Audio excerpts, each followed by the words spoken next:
Alright, how's it going, people? I'm just going to be doing a quick guide here for Rathma experience. Um, for groups, for seasonal and non seasonal. Some people have been wondering about this stuff, so I thought I'd get the guide done in the off season time here. So, first off, you're only going to want to run this build in a group scenario. It's going to be only in a group of 3-player or 4-player, really. You could use it in 2-player with just a Z necro, and then you could play Rathma yourself, but I mean, like, it's up to the person. It's generally used for like 3 and 4 person experience more than anything. So it's up to the player what they want to do with it. But that's generally uses. Alright, so we'll dive into it. First off, for gear, you're going to want the Rathma set. You're going to need all 6 pieces. So you got Rathma's boots, pants, chest, gloves here, and then shoulders and helm. For weapons, we're going to want the Scythe of the Cycle. For offhand, you can use any offhand. I've got Bone Ringer here. Lost Time is best, but we'll go through that later. And then rings, I've got Chrisman's on. Convention of Elements, and Haunted Visions. And then for my bracers, I got Reaper's Wraps. For health globes to restore essence faster to pump out full damage mages. And then we got Witching Hour on, but you could use Dainties for damage reduction. Again, I'll go through that later. So we're running down the pieces here. So for boots, we're going to want the Rathma's boots, like I stated before. The only thing we're looking for on boots here is int and vit normally, and then skeletal mage damage, and then armor as a bonus if you can get it. The most important thing is really the skeletal mage damage and the int. If you get vit, that's great. If you get the armor, that's even better. If it rolls all res, it's still usable. It's just up to the person, but these are the ideal stats. For pants, kind of the same thing. Because we're playing an int class, armor is good everywhere, so these are the ideal stats. I got a primal, I'm super lucky. So we want int, vit, and armor exactly the way it looks here, but if you get int, vit, all res, or whatever, something like that, again, all good, don't worry about it. Rathma's gloves. For this piece here, we've got int, crit, hit damage, crit hit chance, and cooldown. These are really good. Generally, you want cooldown, because cooldown is super important for this build to keep Simulacrum up. That's basically where we get all our damage from. So we want cooldown almost everywhere we can get it, so it's great that we got it here. This is a good piece. So you want 8 cooldown always, and then crit hit damage takes priority over crit hit chance, and then finally probably crit hit chance, and then int, or if you're a higher paragon, you could even roll your int off for 7 attack speed if it boosts your sheet even more. You could get a quad effect of that. Those would be ideal. But generally, this is what you're going to look for. This is what you want. Int, crit, and cooldown. Going to the shoulders, we got int, vit, percent life, and then cooldown. Again, we want cooldown here. That's the main priority, is getting cooldown. 8 cooldown. And then the int and the vit. Percent life is just a bonus because it synergizes with satiated here. When we eat corpses, it increases our maximum life by 2%. So having boosts to life on armors and stuff like that just synergizes well. So generally you want like percent life or something like that here. Some people like armor or area damage. Again, up to the player, but this is probably the best option if you're going for toughness, just because it synergizes with the corpse eating satiated. But you could always try out some area damage or whatever for if you feel like you're lacking on damage or something like that. Rathma's chest, same deal here. It's just int, vit, and percent life because again synergizes, so that's generally what you want. Could go with armor or something else, but this is the best. Rathma's helm. We have Primal again, super lucky. This is like ideal. This is exactly what you'd want. Int, crit hit chance, and skeletal mage. That's just what you look for. If you can't get int and crit Skeletal Mage, then Skeletal Mage would probably take priority just because you don't need as much crit hit chance in this build because the Necro will be capping you on crit hit chance, but this is ideal. If you can get both, it's really ideal, the trifecta like this. And then again, Fizz Resist on the secondary and Fear Chance, you know, kind of even better. Like, it's really good. So that's it for the set. The belt, like I said in the guide on Diablo fans there, you can go with Witching Hour or you can go with Dainties. Dainties is more of a hardcore build. If you're playing softcore, you should really just not be a wuss and wear Witching Hour just because it's so much damage. I know some people don't, but I mean, it's so much damage. It's really beneficial to the group and yourself. You're going to get so much more experience if you just like put a little bit more into Vit or something to survive if you're having problems to survive. You just got to learn how to play with it. You take a bit more damage, but it's so much damage because you get the attack speed and the crit hit chance, or crit hit damage rather. So this is the way you want it. Int Vit, attack speed, and crit hit damage. If you're wearing a Dainties, then you'd want Int and Vit, and then armor and percent life, ideally. But yeah, for softcore, Witching Hour. For hardcore, it's up to the player, you know, whether they risk the Witching Hour or the Dainties, up to the player. Just like in the guide, we got Crispin's Sentence here.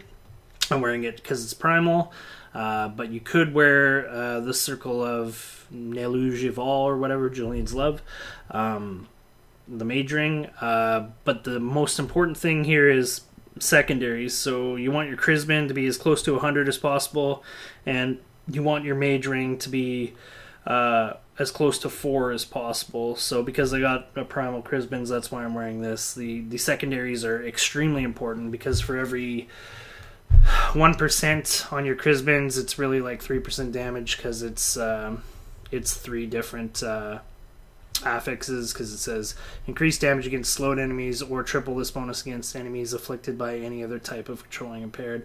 So for every percent you're losing on Crispins, if it's 99, it's like losing 3% damage. And then Mage Ring, it's straightforward. For every second, you know, it's not on 4. If you get a 2, that's 2 seconds off your mages, and it becomes harder to keep up your mages. So stat priority for this would be, it always rolls with attack speed and then crit hit damage. And then if we could get rid of the crit hit chance for cooldown, that'd probably be ideal. But this is really, really good too. We'd like to have cooldown on it. Same thing if it was the Julian's Love Ring. But, you know, you can get cooldown some other places as well. You just kind of want around that 44 to 48 cooldown range, or, you know, a little bit more even, depending. Like, it just depends on the person in the group and whatnot.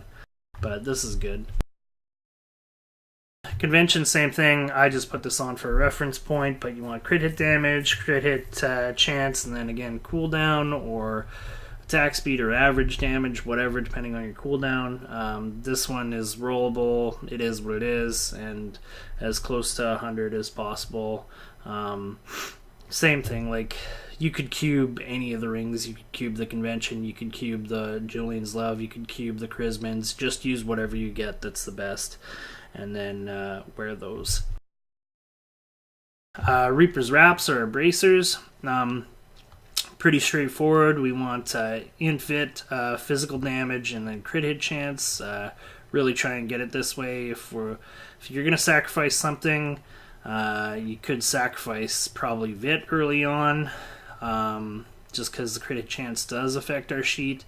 Later on you could drop crit hit chance if you really need to, just because again the Z Necro is going to be capping you, so even though your sheet looks low, sometimes it'll be higher. It does take a few seconds for the Z Necro to crit cap you, just to note, so you guys should be aware that you do want as much crit hit chance as possible, just so that it's easier to crit cap faster, and it also affects your sheet damage. But yeah, Fizz, Int, Vit, and crit hit chance. And then the secondary, it's pretty important to get at least, I'd say 25 plus. Below that, it's pretty harsh, but I mean, you take what you can get. 30 is kind of ideal, but I probably generally wouldn't use anything under 27. This one's 28. It is what it is. I'd prefer 30 just because every percent for the health globe restore you get helps get you to max essence, and you really want max essence when you're putting out your mages because that's what affects your singularity. So the more essence you get, the more damage your mages are going to do.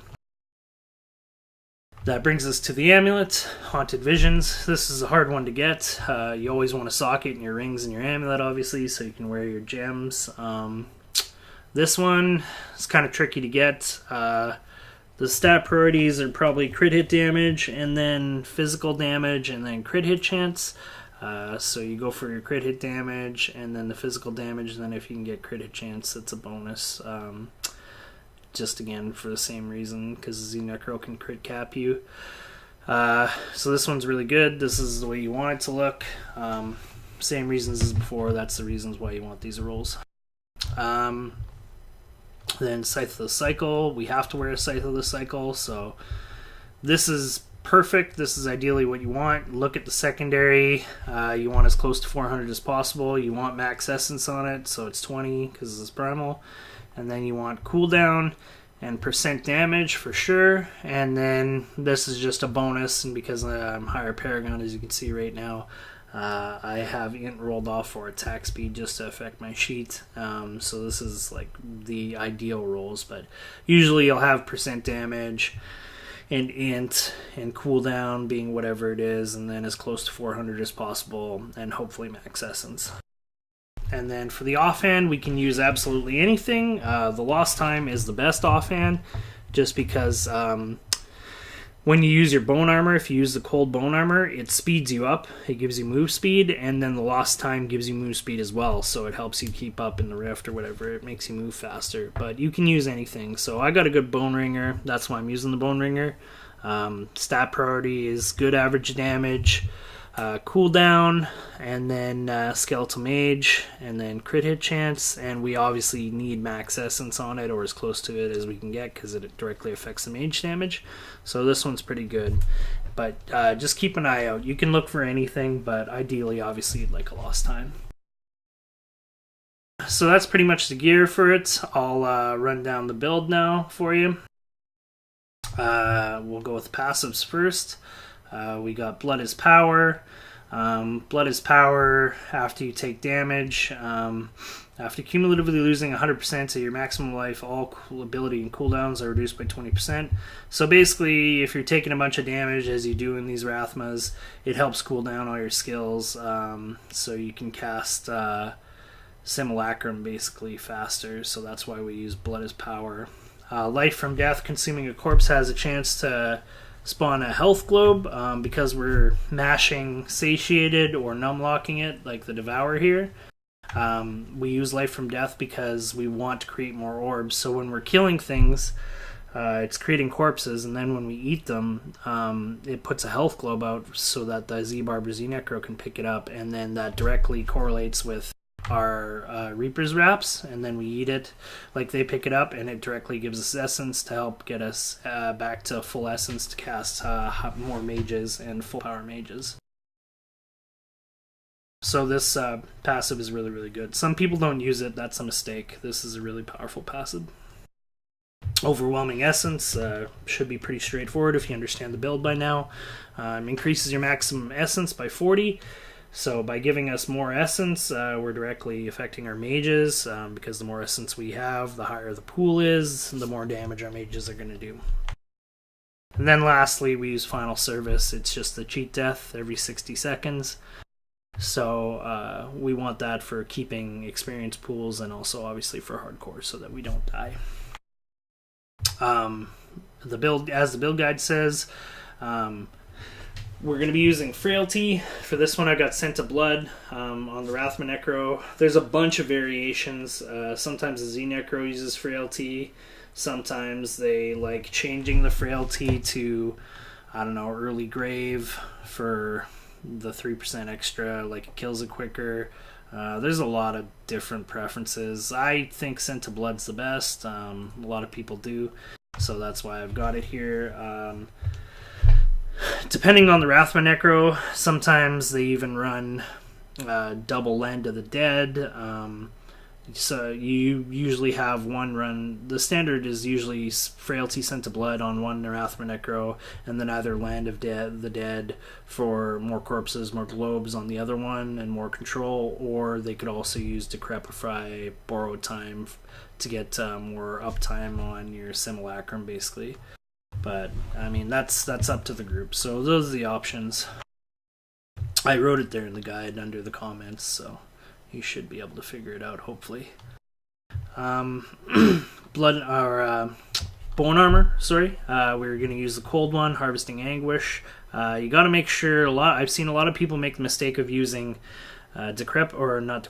dislocation. Sorry, this is wrong because when you do use it, it uses a DR on mobs that you walk through or hit with your bone armor. You don't want to do that. So this is better because all it does is when we rip the bones from the enemies, it gives us movement speed, and it also increases like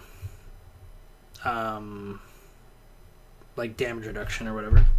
So it's rip bones from the enemy, and create armor that reduces damage taken by 3% per enemy hit up to a maximum of 10 enemies. So it's giving us damage reduction, and then bone armor also increases your movement speed by 1% for each enemy hit. So we're getting movement speed. And then it synergizes with lost time too because it's a cold skill, so it actually makes you go faster. So it gives you movement speed from this and the lost time if you get lucky and find a good one. We're using Devour Satiated. Consume corpses within 60 yards to restore 10 essence each. So it's restoring essence when we're eating the corpses. And then it also increases our maximum life by 2% for 2 seconds for each corpse devoured. So it's giving us more hit points and it's giving us essence. It's really, really good. This is the best one. Some people run Cannibalize. Again, that's wrong. This gives us a higher hit point pool. This is just better. Good thing to do is numlock it. If you're not sure how, you have to set your key bindings here. Go to key bindings, and then you go to your action bars. So I've got mine set to 1, my satiated here, so we have to make sure numlock is turned on, and then we click this and we hit 1 on our numpad, and then it says okay, you apply it. You have to make sure you apply it and then accept.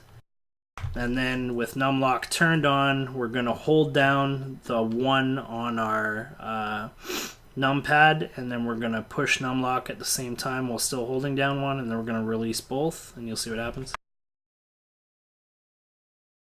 And we let them go at the same time, and now it's just going to eat corpses for us as we go and everything. Some people don't like doing it. Some people like mashing it. Your fingers get really, really tired. But then if you want to turn it off, you just hit numlock, and then you can hit 1 right afterwards. Like, you just turn on numlock and then hit the 1.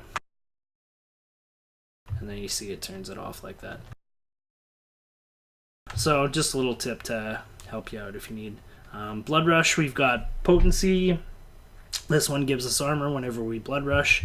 Again, if you're using softcore or hardcore and you're just a really good player, you can switch to Metabolism, and then it gives you 2 teleports instead of 1, but you don't get the armor bonus, so it's up to the person for survivability. I usually like Metabolism, but for hardcore, sometimes, you can use the armor one, or if you're not comfortable in softcore and you want to keep pools, you can use the armor as well.